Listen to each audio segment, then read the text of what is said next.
হয় নমস্কাৰ, মোৰ নাম পাৰ্থপ্ৰতিম লহকৰ। মই শংকৰদেৱ শিশু নিকেতন ৰঙিয়াত পঢ়িছিলোঁ। মই এইবাৰ ৯৫% লাভ কৰিবলৈ সক্ষম হৈছোঁ। মেথছত কিমান পাইছে? মই ১০০ পাইছোঁ। কিমান সময় পঢ়িছিলা দৈনিক তুমি? দৈনিক তেনেকৈ নিৰ্ধাৰিত সময়ত পঢ়া নাছিলোঁ, তথাপিও ৮-৯ ঘণ্টামান হৈছিলে।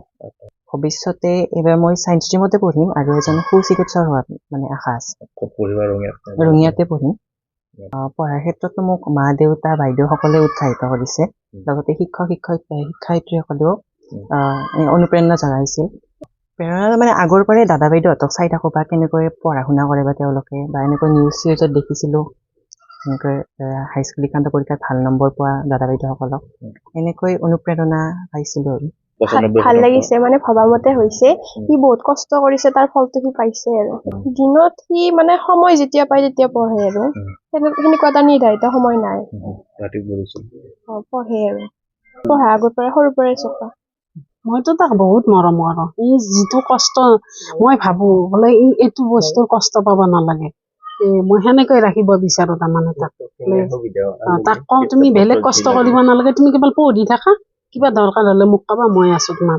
বাকী পইচা পাতিটো বাৰু দেউতাকে দিয়ে, বাকীখিনিৰ ফালৰ পৰা মই তাক সহায় কৰো। সি যাতে যি মনে আশা কৰিছে সেইটো হয়, সেইটোৱে মোৰ কামনা। অৱস্থা সিমান ভাল নহয়, মধ্যম, তথাপি সেনেকৈ চলিছো আৰু। এজন চিকিৎসক কৰো আৰু ইচ্ছা মোৰ মনৰ ইচ্ছা। মই তাক সেইকাৰণে তাক কৈছো, সিও কৈছে, আমি দুয়োটাই সেইকাৰণে সেইটো আলোচনা কৰো।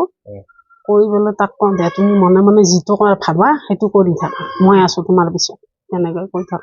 ভালে লাগিছে, তাৰ মতে হৈছে আৰু মই সেইখিনি কামনা কৰি আছিলো। মই অনা নিয়া কৰো, তাক কষ্ট পাব নেদওঁ, এনেকুৱা আৰু যাতে ভালে তাৰ মতে যাতে যাব পাৰে, মই চেষ্টা কৰি থাকিম যিখিনি পাৰিম। তেতিয়া গেলে মই কষ্ট কৰি তাক পঢ়াম আৰু মই কিন্তু সামৰ্থ্য নহ'লেও মই চেষ্টা কৰিমেই।